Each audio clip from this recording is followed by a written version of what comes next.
what you'll expect to see in the town of Sekinchan. At this moment, we are in a busy fishing port, and right now there's actually a boat which just arrived from its daily catch. And we have here Mr. Wong, who is the owner of this business, and we'll let him tell you more about it. 渔夫啊，他们是去捕鱼回来哦，没有什么很简单的东西嘛。无聊。那个潮水，他们跟那个潮水，有货就出去抓啦，没有货就休息的。这样一天有几次呢？他们会抓？抓是一天，早上到晚上是3个网。3个网，然后那些鱼呢是从这里再去哪里呢？再去交给人家卖了。 去巴萨了，就是小巴萨有，大巴萨有。So as you can see, the process now is that the boat will go out a day 3 times. They will catch their fish, and the fish will be transported to lorries and will be brought to small towns and market to sell.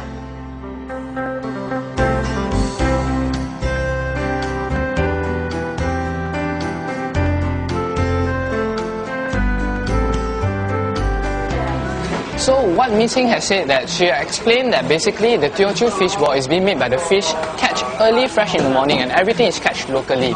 They supply the Teo Chew fishball in Ipoh, in KL and also in Sekinchan as well. And basically during festive seasons, they have to work until midnight because the business is really, really good. She also explains the different process on how to make a Teo Chew fishball. First, they actually have a person to actually catch a fish. They bring it over here.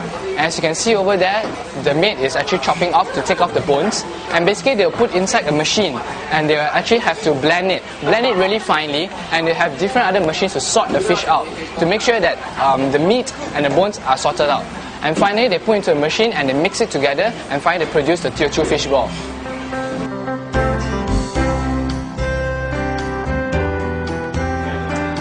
Check this out. Guess what is this? Does it look like a bread? Well, think twice. This is actually a paste which will eventually be made into prawn crackers. This is the dough of it. Well, they will actually cut it and actually sun it and dry the crackers that we eat daily.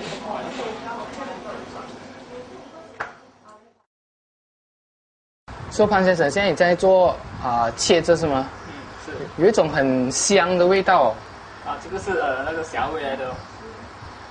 So as Mr. Pan is slicing, he said that the fragrance that currently I'm smelling is coming from the prawn, and it smells really, really fragrant and it's fresh.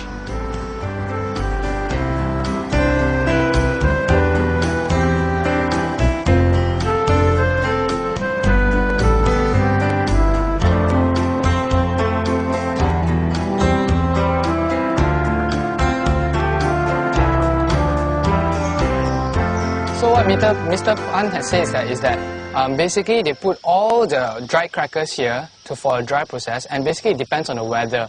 If the weather is good, then it takes about 2 to 3 days. If not, then it takes a longer process or more days to do it. And they don't put it near to each other so that they can actually dry even faster. So, and how to know that the cracker is good, as in it's dried completely, it's when they fry at the time, the texture is perfect, and that they know that it's the right time to actually keep all of them. Sekinchan is a small town but plays a fairly crucial role in production of seafood byproducts. After watching loads of fish and prawns being unloaded at the jetty, hundreds of fish balls being churned out, prawn crackers fried, we are now at Mr. Sin's Yong Taufu factory. Well, fish balls aren't the only product from the sea. This is the skin of the stingray. According to Mr. Sin, it can be softened in water, fried, or be used to make belts. It wasn't really the yong taufu that caught our attention at Mr. Sin's place, but it was the flock of migratory birds on trees in the empty ground next to the factory. Our friend Eric Lee, who is a local in Sekinchan, took us for lunch at a popular coffee shop for local home-cooked Teo Chew dishes. Majority of the Chinese here are Teo Chews. This clan is well known for their grainy porridge and its peculiar spreads of condiments. But we are not here for the porridge. I think Eric has some other plans. Sekinchan 其实是这3个名字，你可以翻译成适合耕种的地方，是一个很肥沃的地方。到1910多年的时候那个英国的政府，那时候英国政府就鼓励人家来种一个稻谷，就从那个小湾带了很多这种不走人来开吧，那个树就在那边，都一直开。可能现在的稻田，这个鼓励4个工人去种稻，那时候政府鼓励人家种稻的时候，还给他钱去种稻，我给你不种，我要给你钱，给了一份东西你去种稻，鼓励人家去种稻。那时候就开始就慢慢的很出名。像我的父亲他是哪里讲人，他就已经听到跟我公公就已经听到4根桩哇，很适合种稻种菜。他说一只木薯你随便插下去很快你就看到它长大了，所以就很多人从外地来。这个就是鞋底鱼啦，我们这里很出名的很多人来这一定要点这个菜啦，鞋底鱼。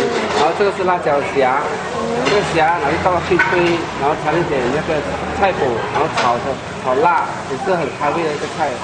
然后这是老辣。辣每个人都懂懂辣。这个是大红菜，这个是菜心泡菜，这个是四川汤放一点鱼圆鱼圆是刚才我们去那边看到那一个鱼圆它供应的鱼圆，所以是全部是道地的。Batu air 是吗？Oh, it's very heavy.